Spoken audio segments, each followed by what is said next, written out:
Topics ఏంటి అని చెప్పినప్పుడు మెయిన్ గా మనం మాట్లాడేది సప్లిమెంట్స్ గురించి. సో సప్లిమెంట్స్ అంటే ఏంటి? మన శరీరాల్లో ఏదైనా ఒక న్యూట్రిషన్ తక్కువగా ఉన్నప్పుడు, ఆ న్యూట్రియంట్ తక్కువగా ఉన్నప్పుడు దాన్ని బ్యాలెన్స్ చేయడానికి మనం సప్లిమెంట్స్ అని తీసుకుంటాం.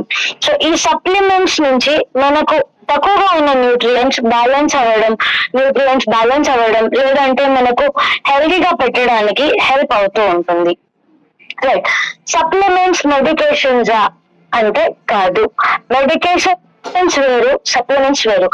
ఇప్పుడు ఆల్రెడీ ఒక చిన్న ఎగ్జాంపుల్ ఇవ్వాలి అంటే ఎవరు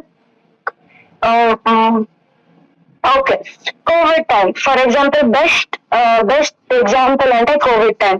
సో కోవిడ్ టైంలో మనం ఎంతో మందికి ఇమ్యూనిటీ తక్కువగా ఉంది అని చెప్పారు.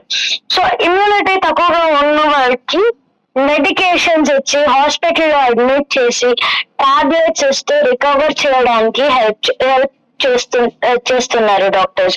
బట్ ఎందుకు టాబ్లెట్స్ ఇచ్చారు, ఎందుకు సప్లిమెంట్స్ ఇవ్వలేదు? ఎందుకంటే ఆల్రెడీ ఒక రోగం ఆల్రెడీ వచ్చేసింది, చాలా హైపర్ స్టేజ్ లో ఉంది అన్నప్పుడు మెడిసిన్స్ ఉపయోగపడుతుంది, అప్పుడు సప్లిమెంట్స్ వర్కౌట్ అవ్వదు. అదే టైంలో మనకు నోని అన్నది కూడా ఇంట్రడ్యూస్ అయింది. సో నోని అంటే ఏంటి? ఒక ఇమ్యూనిటీ బూస్టర్ లాగా. సో ఆ ఇమ్యూనిటీని బూస్ట్ చేసి మన శరీరంలో ఇమ్యూనిటీని బాగా హై చేయడానికి హెల్ప్ అయింది ఒక ఫ్రూట్ ఏంటి? నోని. సో నోని ఏం చేస్తుంది? నోని సప్లిమెంట్ ఎందుకు ఇంట్రడ్యూస్ అయింది? మెయిన్ గా మనకు ఏదైనా ఒక problem, for example Covid virus మమ్మల్ని అటాక్ చేయకూడదు అని ప్రికాషన్ గా తీసుకునేదే మనం సప్లిమెంట్స్.